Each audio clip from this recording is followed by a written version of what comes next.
Did you know that Game Pass or Pass is brought to you for free because of Spotify for podcasters? It's a totally free platform, and you can make a podcast today for free. Spotify for podcasters lets you record and edit podcasts right from your phone or computer. So no matter what your setup is like, you can start creating today. Then you can distribute your podcast to Spotify and everywhere else that podcasts are heard. And if you're thinking about taking your podcast to the next level with a video podcast, Spotify can help you too. With Spotify for podcasters, you can also earn money in a variety of ways that includes ads and podcast subscriptions. So what are you waiting for? Download the Spotify for Podcasters app or go to spotify.com/podcast to get started right now.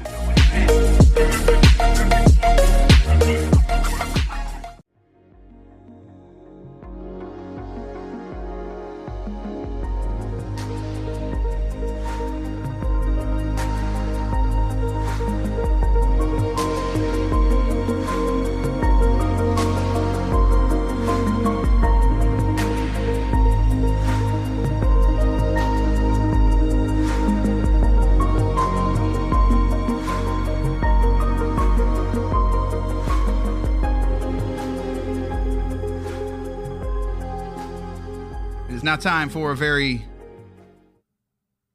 Bloxel edition. I got nothing.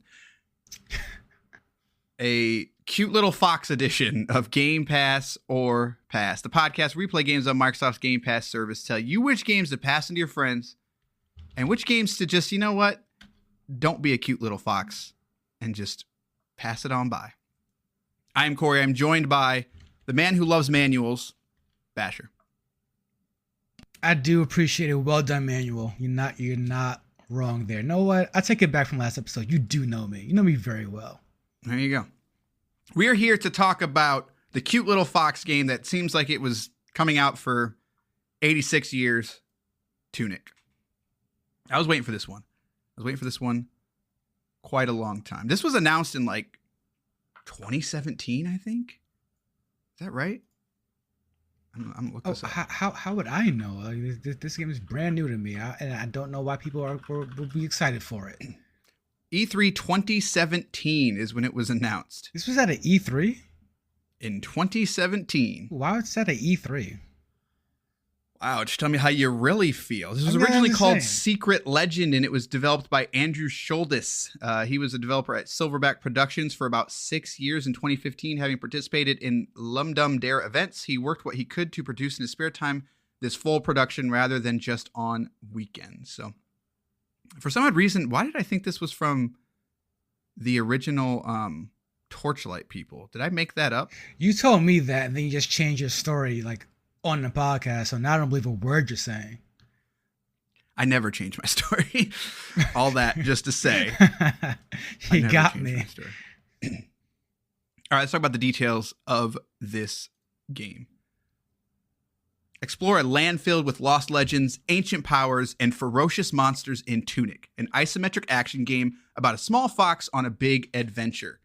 Stranded in a ruined land and armed with only your own curiosity, you will confront colossal beasts, collect strange and powerful items, and unravel long-lost secrets.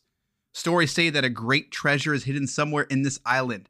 Perhaps it lies beyond the Golden Door, or somewhere deep beneath the earth. Some tales tell of a palace high above the clouds, and of ancient beings with incredible power. What will you find? During your travels, you'll reconstruct the game's instruction manual. Page by page, you will reveal maps, tips, special techniques, and the deepest of secrets. If you find every last one, maybe something good will happen. Dive into a varied technical combat, dodge, block, and parry, as well as strike your way to victory. Learn how to conquer a wide cast of monsters, big and small, and discover useful new items to help you on your way. This is available on PC and Xbox Series X and S, as well as Xbox One. You will get a variable refresh rate as well as 4K support on Series X and S. Well, S will be 1440p. Cloud enabled, so you will have the ability to go from PC to console if you so wish, as well as achievements on both. Regularly priced at $29.99. Tunic. Let's talk about it.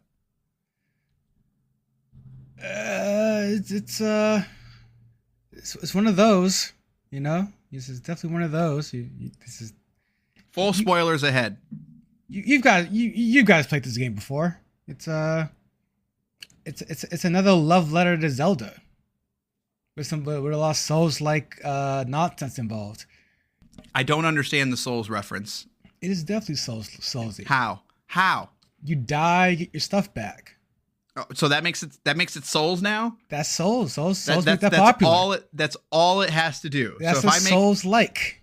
If I make a game to where I die and I drop my currency, so is Shovel Knight a Souls like? They come out after Souls or before Souls? After. So yes, it's Souls like. Did it though? I don't know. Sure That'd be a close one. It's after Demon Souls. That was on the Wii U. Oh, wait a minute. Okay, I could be. Well, I'm wrong. All right, that could be. It was also on it was on the 3DS. I could be wrong on that one because Demon Souls was PS3. Right. It'd be close. The question is, do we really want to Google this? We have the technology. No, I mean, like it's definitely more Zelda than Souls, but with some Souls like or roguelike, if you want to call it, parts to it. This is one of those games for me where on the offset I thought it was neat, I thought it was cute. And within that first out, Demon Souls predates Shovel Knight by about 6 years. 6 years? Yeah. Apparently Shovel Knight was 2014. So okay, that makes way more sense. All right. Anyways. But yeah, it's one of those games where it's a love letter to Zelda for sure. Yeah, for sure. And I love me some Zelda, you know? It goes back to what I said a few times on this show about games that are love letters, because that's the thing right now. I like when games base themselves off of an older series or franchise in a way where it's appreciating and celebrating that game. At the same time, like I kind of needed to go farther.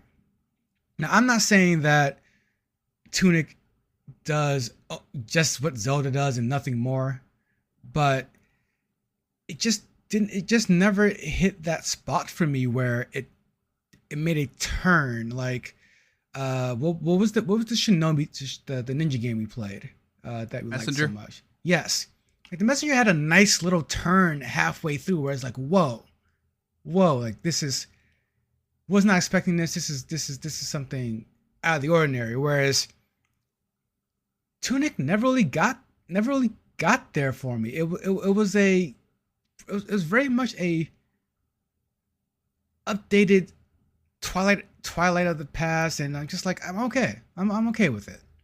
You give me Link to the Past. Link to the Past. I don't know if I agree with you on that one.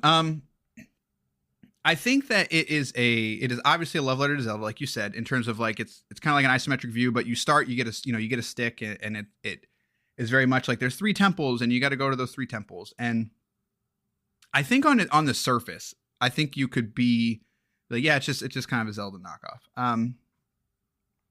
And you wouldn't be wrong, but I think not it even carves... a knockoff. It's a good knockoff. I think is almost a bad way to say it. Like I don't mean to say it's a bad copy of a game, but it's been here, done that for me. I can't think of anything else that quite plays like Tunic except for maybe like 3D Dot Game Heroes, I think it was called, which was like literally a Zelda ripoff, but it was what's the word I want to use? Like it was derivative on purpose, right? But it has its own art style and stuff like that. So that's the closest I could ever I can think of. But I have a love-hate relationship with Tunic because it's also extremely difficult, which is something that I don't like. Zelda can be very difficult, but it's a game that it's combat. Once you've played one Zelda, you can sort of pick up the controller and go kind of thing. You might have to learn a couple things here or there, but Zelda is no longer usually that difficult once you've played a couple of them. You're there for the story and the puzzles and the adventure more than you are for the actual combat. Whereas this game, I think there is a lot of combat, that there's techniques and stuff that you learn and stuff and that are fun. But I am actually in love with the first 8 hours of Tunic. And the part that I love about it is the instruction manual, because it's such a unique mechanic in that it has almost a Fez-like quality in where you start discovering things about the world, and the world starts playing tricks on you in good and bad ways. And so once you start discovering those pages and you start discovering techniques that you always had, you just didn't press the button right, or you didn't hold the button long enough, or you weren't looking at this thing correctly.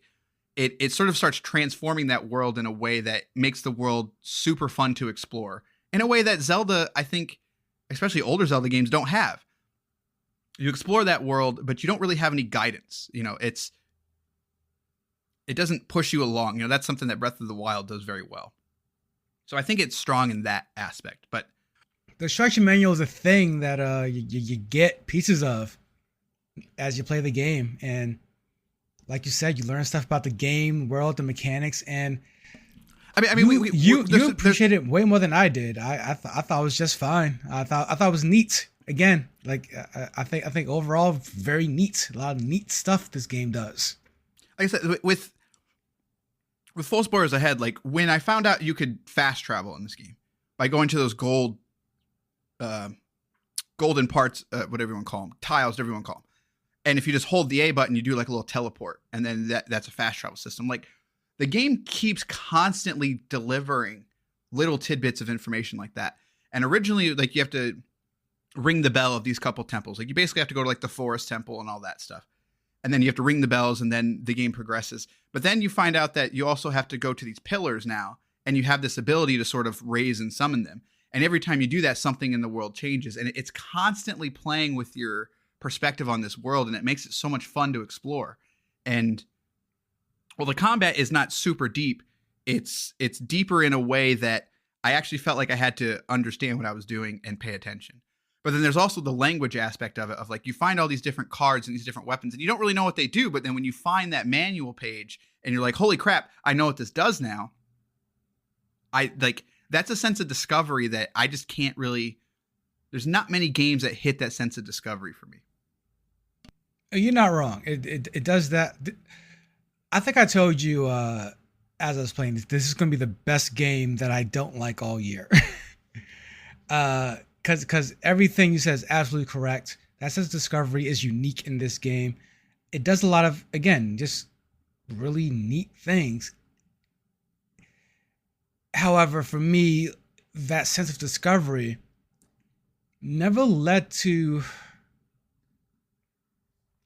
anything that I personally just really loved. Like, you know, like, so this is a fast travel system, and there's a dash button I could get around the map faster, and I got this thing that does this thing that does that. But I think what a game like, maybe just my base lizard brain here is talking, but something about the thing that Zelda does, or did rather, that really made me want to keep going and keep progressing and keep discovering, was the idea of, I'm getting these things for a reason, and the reason is to beat up the big bad guy. It's super dumb. It's super base, rather. But Tunic just, the sense of discovery for the sense of discovery only, just never hooked me. And Tunic does a fantastic job of giving you that option, and not even the option, just the ability to discover things on your own and find these cool hidden paths. And it's like, oh, and that's a shortcut for there, and now I get there faster, and now I could do this, and I could do that. And it's like, for what? Oh, to find another chest. Great. And what's in the chest? An egg thing? Great. I'll figure out what that does in a minute. But like, I figured out how to do this now. Like, I can't wait to do this. I'm over here now. What's over there? Like, the statue. What does the statue do? I guess I'll figure that out later. At least another chest. Gotcha. I got some coins. Beautiful. Like, it's like, there was no sense of, I need to do this because if I don't, then this will happen. And we don't want this to happen. and that's sort of what was keeping me from being so interested in the world, because there was nothing in the world that was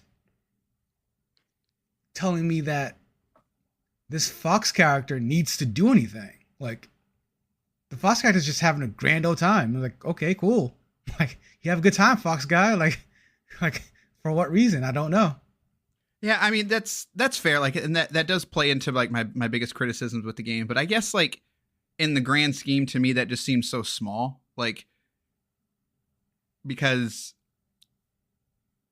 while Zelda, does have a goal, I guess you could say, it's established that goal over many years and everyone's kind of okay with it. Whereas this doesn't really, like, the goal here is not, it's just not clear, because it really wants to, the manual has a different language in it. There's certain things around the world that you can't understand because you don't understand the language, etc. Like, so its mystery almost gets in the way sometimes. And so, like, I agree, but I guess in the grand scheme, like I said, it just doesn't seem, it seems like such a small thing to have a big issue with, if that makes sense. No, it like I said, it's a lizard part of my brain. Like, I'm not a discovery for the discovery stakes type of gamer. Like, it reminds me of that, I think it was the Breath of the Wild trailer. It's like, you see that mountain over there? You can go there. Cool. What's on the mountain, bro? Like, it's just a mountain. Gotcha. Right. Dude, great. But that's what I got out of Tunic after 4 or 5 hours. It's like, oh, great. I got to the other side of the bridge. Beautiful. Like, this like, and I got it. I got there in a neat, cool way. Great. I had no reason to progress other than to finish the game that I'm playing. And that was what I was missing, was that sense of, this fox, his name is this. He was dropped here because of this. He quests because of that. And we need to get to the end of this game because we don't want this. We want to prevent this from happening. And that's that. As much as I like the cryptic discovery of the world and the storytelling here, I just didn't ever grasp on to a real reason of why I wanted to understand all of these things. Like, the game is deep in a lot of ways, and it's deep in a lot of ways where I just never really cared to resonate with. I think where my biggest my pushback would be is, like, I think we've always been in agreement on something like Breath of the Wild. Like, while the scale is very cool, it sort of loses its luster very quickly. Like, yeah, I can go to this thing and do this thing, but I found another fire sword. Like, you never find anything that really changes the game up. And I think Tunic falls somewhere in the middle of that. Tunic is a lot better in that thing. Yeah, I think, yeah, I agree. Like, but it's also not, it's one of my biggest criticisms of open world games is when I spend all this time doing the thing and I don't get something that drastically changes how I play the game or progresses me in a way that feels rewarding. I think it's one of the reasons why, like, Diablo games have always sort of resonated with me, is because most of the time, if I put in the grind, I'm getting something out of it. And Breath of the Wild is very bad at that. And I understand it doesn't bother some people. The fact that they can go anywhere, do anything, that's the appeal to them. So cool, whatever. I think Tunic falls in that. But what I'll say is, like, my biggest criticism of the game is that I think it's too long, and I think what it does, which I'm guessing you get at this point because it's near end game, it does the Metroid thing, kind of, in where you sort of complete the main quest, I guess you can say. You complete the main quest, and then you sort of, like, I don't actually know what happens, because, again, the game isn't totally, transparent in that way. And you become like a ghost fox, and you kind of lose a lot of your health, and you lose a lot of your, like, your because it's got the typical sort of, you can upgrade your health and you can upgrade your mana and all that stuff in it. And it's sort of, you just sort of have to start over, kind of like a Metroid thing. Like you have all the knowledge of the world, but then it's almost like a dark world. Like they flip the world upside down, not upside down, but like places you could go before you can't now, and it wants you to sort of re-explore this world in a different way now, which is really weird because you would think it's like, oh, cool, I get more game for my money kind of thing. But at that point, I was sort of like the mystery of the world and everything. At the 8 to 10 hour mark, I was like, okay, like this is really cool, but I'm ready for it to end. And then it sort of does that, and I was just like, like, I don't think that was a smart decision in keeping the mystery going by sort of limiting the player all of a sudden. And it was actually extremely annoying to the point where I was like, I don't know if I want to finish this anymore. Like, I was kind of just ready for it to be over. And for me, like, that's where it gets to a point where if it had a big baddie, at least I can be like, all right, no, I got at least do this super cool ending boss fight or something. Like again, like, which there is like a final boss, but it kind of comes out of nowhere, and I don't think it's strong. I don't think it's a strong final boss. So like, again, it's the best game I don't connect with. I have no real criticism other than personal ones, like, because the game looks really good, it plays really good. The music could be a little yeah, it's okay. Yeah, it's all right. The manual is just what really does it for me. Like, that sense of discovery is just so cool. Like, every time you find a manual page, it's just like, okay, like I really want to check this out. Like, I completely agree with that, and I just wish there was, for me, a reason to explore. Like, I just didn't have. I did not find Tunic to have a narrative for me that pushed me through towards the end. It was discovery for discovery's sake, and for a lot of people, that's absolutely fine. For me, I need a reason to go there and do that thing. And I think that's fair. Again, caveat on this one. I think there's also an introduction of a no fail mode, which I think was extremely smart, because also kind of detrimental, because it's almost like they know. Like, they know at some point people get frustrated with the combat and sort of the length of the game, and they're just like, I just want to see what this world has to offer. And I don't want to have to be constantly bashing my head against it and dying somewhere and being extremely annoyed that I died, because now I have to traverse back through this world and you know, get to my body and do all these things. And I almost recommend, like, people, like, either commit to playing it for the combat or playing it for the world, and the combat's not strong enough to do that. So it's weird. Like, I think the no fail mode was extremely smart, and I ended up actually just putting it on for the last like 2 hours of the game because I was just ready for it to be over, which is like a weird endorsement, but also like a knock against it at the same time. It's weird that I really like this game. I don't think that the big mystery of the golden path, which is insane. Like, if you're not going to play this game and you're curious about it, just Google how to do the golden path, and it's like, it's crazy, and it's really cool that it exists, but I just don't think it's worth it in the end. Like, unless you are like a completionist and that's what you get, but like, it's a lot, man. Like, it is a lot. So I'm leaning towards people need to play this one, because I think there's, if you're playing it and you hit your head against it and you're like, I'm just not enjoying this combat, like, but I enjoy the world. They have a mode in there for you, but it's almost like cheating. So I'm sort of torn in that aspect. I completely 100%. First of all, say play this game, honestly. Just because I didn't like doesn't mean you won't. There's a lot to like here. There's a ton to like here. But I'm also going to disagree a bit with your assessment of the easy mode. Like, no, like, these games, give them an easy mode after some point, because I'm sorry, but they overstay their welcome a lot of the time. Like, I'm playing. I just finished Elden Ring. If you would have gave me a skip to the final boss after hour 89, I would have done it. It's not necessary. Like a lot of these games, it's like you gotta nail the landing here. And again, that's, for me,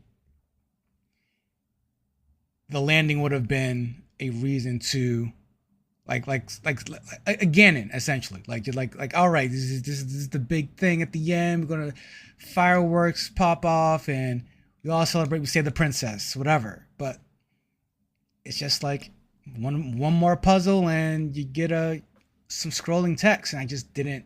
It didn't do it for me. But I'm more than sure that I will do it for the majority of you. Like especially if you like a Zelda like I guess not a rogue like, but a Zelda like with some soul like aspects to it. Like this does it one of the cleanest ways. I'm fighting myself. I'm going to say like I agree mostly, but what I'll say is that if you find yourself hitting your head against it, like don't try to be prideful and be like, I can do this. Like the game is too long, and so throw on that no fail mode, get through the moments that are frustrating you, because I think there's enough here in the world that's super exciting. It's super strange. Like this is a solid 7.5 for me. But it was a solid 9 for me until like hour 10. And that's, we've had discussions on, completing games and stuff. And this is one or completing games to review them basically. This is one where like, I feel like if we had done this, episode without one of us finishing it, and we always try to at least have one person finish it. I think this would be a very different conversation and almost disingenuous. And that's kind of wild to me that this game literally did go from a, top game of the year to it's okay. I think you should still play it because I think it's going to resonate with more people based on the last like 4 to 5 hours. So I guess I just wanted to throw that out there that, I do have my problems with it, but I still think people should play it. So it's still a strong game, still a very strong game. So anything else you want to say about this one? I think I'm all tuniced out. You're tuniced out? There you go. You no longer have to play Tunic. So you can sing? I am like, oh man, if I never need to play another love letter or what do you call it? Or visual poem ever again, I'll be so happy. I'll be the happiest little gamer boy of all time. That's why we're going to play Life is Strange. I'm not playing that game. I don't care. I don't care. I'm not. You're not getting away from Doom 64. You will play Doom 64 at some point. Before this show ever meets its impending doom. See what I did there? No, it's not going to meet its doom. I'm passing show on to my children. So like what I've also decided that if we ever end the show or when we end the show, we're ending with a doom. I don't know which one, but we're going to end with one because I can make the joke of the impending doom, but also it's always going to be on Game Pass because they now own Bethesda. So it's always going to be there. And it's my favorite franchise. And I can do whatever I want. So there you go. Spoiler alert, the last game we're going to ever do will be a Doom game, whenever that is, whether it's next week or 2030, whatever. But Tunic, check it out. Have some fun with it. It's a fun little game. So when it comes to the future, we're going to be doing a cross episode. We're each going to be playing a game. I'm going to be playing Life is Strange True Colors since Basher just can't be bothered to play Life is Strange True Colors. And he'll be playing Dungeons of Naheedbulek.